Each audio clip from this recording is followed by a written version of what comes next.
అసలే పొత్తు. అందులోనూ ఈసారి పార్టీ అధికారంలోకి వస్తే మంచి స్థాయిలో ఉంటామని ఆశ. అందుకే టికెట్ కోసమే సర్వశక్తులు ఒడ్డారు టీడీపీ నేతలు. ఎలాగైనా ఎన్నికల బరిలో నిలవాలని పట్టుబట్టి సీటు దక్కించుకున్నారు. సొంత పార్టీలోనే, సొంత నియోజకవర్గంలోనే పోటీని ఎదుర్కొని మరి పొత్తులో కూడా టికెట్ సొంతం చేసుకున్నారు తమ్ముళ్లు. పలుచోట్ల ఇద్దరు ఆశావహులు పోటీ పడగా అనూహ్యంగా మూడో వ్యక్తికి సీటు దక్కింది. కొన్ని నియోజకవర్గాల్లో సీనియర్లను కాదని జూనియర్లు సీటు దక్కించుకున్నారు. మరికొన్ని చోట్ల సీనియర్లు తమ రాజకీయ అనుభవంతో సీటు సాధించుకున్నారు.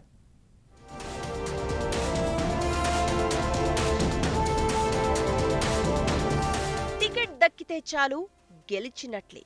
పొత్తులో కూడా సీట్ కన్ఫర్మ్ అయిందంటే విజయానికి దగ్గరలో ఉన్నట్లే. ఇప్పుడిదే భరోసాలో ఉన్నారు టీడీపీ నేతలు. అందుకే చంద్రబాబు ప్రకటించిన తొలి జాబితాలో బెర్త్ ఖరారు చేసుకునేందుకు చివరి వరకు ప్రయత్నించారు. చాలా మంది నేతలు టికెట్ దక్కించుకునేందుకు చేయాల్సిన ప్రయత్నాలన్నీ చేశారు. టీడీపీ జనసేన పొత్తులో టికెట్ దక్కుతుందో లేదో అని టెన్షన్ పడ్డారు.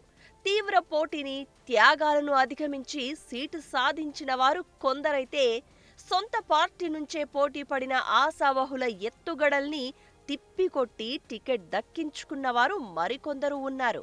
గజపతి నగరం స్థానానికి బాబాయ్, అబ్బాయి పోటీ పడ్డారు. మాజీ ఎమ్మెల్యే కేఏ నాయుడిని కాదని ఆయన అన్న కుమారుడు కొండపల్లి శ్రీనివాసును అభ్యర్థిగా ప్రకటించారు చంద్రబాబు. కొత్తపేట నియోజకవర్గంలో టీడీపీ తరపున బండారు సత్యానందరావు, జనసేన తరపున ఆయన సొంత సోదరుడు సీటు కోసం పోటీ పడగా సత్యానందరావునే అదృష్టం వరించింది. రాజమండ్రి అర్బన్ స్థానం నుంచి సీటు దక్కించుకున్న ఆదిరెడ్డి వాసుకు టెన్షన్ తప్పలేదు. సిట్టింగ్ ఎమ్మెల్యేగా భార్య భవానీ ఉన్నందున చివరి నిమిషం వరకు ఈ స్థానంపై ఉత్కంఠ నెలకొంది. ఉండే సీటు కోసం కూడా సిట్టింగ్ ఎమ్మెల్యే మంతెన రామరాజుకి, మాజీ ఎమ్మెల్యే కలవపూడి శివ మధ్య తీవ్ర పోటీ కొనసాగింది. రామరాజు కోసం తన సిట్టింగ్ సీటును గత ఎన్నికల్లో త్యాగం చేసినందుకు ఈసారి తిరిగి తనకే ఆ స్థానం కేటాయించాలని శివ పట్టుబట్టారు. ప్రజల్లో శివ పట్ల సానుకూలత ఉండడంతో పార్టీ నిర్ణయం తీసుకునేందుకు క్లిష్ట పరిస్థితిని ఎదుర్కొంది. 2019 సిట్టింగులందరికీ మళ్లీ టికెట్లు ఇస్తానన్న చంద్రబాబు హామీ రామరాజుకు కలిసొచ్చింది. తణుకు స్థానానికి తెలుగుదేశం తరపున మాజీ ఎమ్మెల్యే రాధాకృష్ణ, జనసేన నుంచి రామచంద్రరావు పోటీ పడ్డారు. పొత్తులో ఈ సీటు ఎవరికి దక్కుతుందనే ఉత్కంఠ నెలకొంది. ఏలూరు స్థానానికి ఇదే తరహా పోటీ ఉంది. చింతలపూడి స్థానానికి తెలుగుదేశంలోనే రోషన్, అనిల్ మధ్య తీవ్ర పోటీ నెలకొంది. చివరి నిమిషంలో రోషన్ టికెట్ దక్కించుకున్నారు. కోస్తా జిల్లాలో తిరువూరు స్థానానికి కొలికెలపూడి శ్రీనివాస్ చివరి నిమిషంలో అనూహ్యంగా తెరపైకి వచ్చి సీటు దక్కించుకున్నారు. టీడీపీలో చేరకముందే నూజివీడు సీటు ఎమ్మెల్యే పార్థసారథికి కేటాయించారు చంద్రబాబు. తాడికొండకు రాజధాని సెంటిమెంట్ దృష్ట్యా ఎంతో మంది ఆశావహులు పోటీ పడినప్పటికీ మొదటి లిస్టులోనే మాజీ ఎమ్మెల్యే శ్రావణ్ సీటు దక్కించుకున్నారు. తెనాలి నియోజకవర్గానికి టీడీపీ నుంచి మాజీ మంత్రి ఆలపాటి రాజా, జనసేన పీఏసీ చైర్మన్ నాదెండ్ల మనోహర్ మధ్య తీవ్ర పోటీ నెలకొనగా చంద్రబాబు ఆలపాటి రాజాకు సర్ది చెప్పుకోక తప్పలేదు.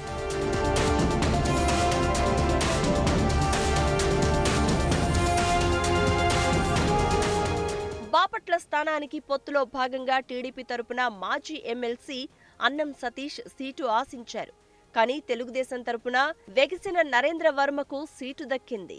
కావలి నియోజకవర్గ ఇన్ఛార్జిగా సుబ్బనాయుడు ఉండగా కావ్య కృష్ణారెడ్డి టికెట్ సొంతం చేసుకున్నారు.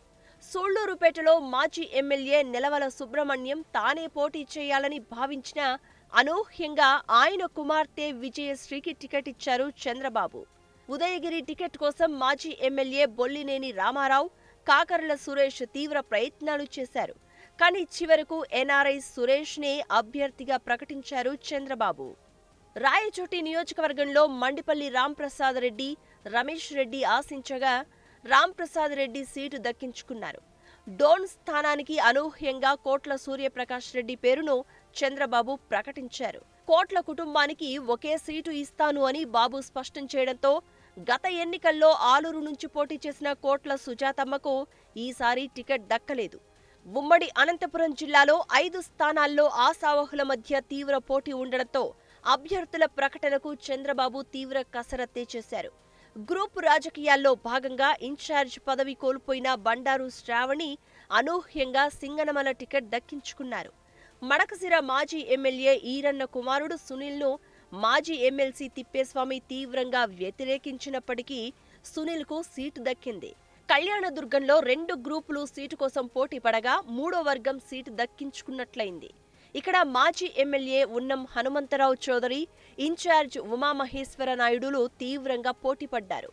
గ్రూపు రాజకీయాలకు నియోజకవర్గం వేదిక కావడంతో చంద్రబాబు అనూహ్యంగా అమిలినేని సురేంద్రబాబును అభ్యర్థిగా ప్రకటించారు.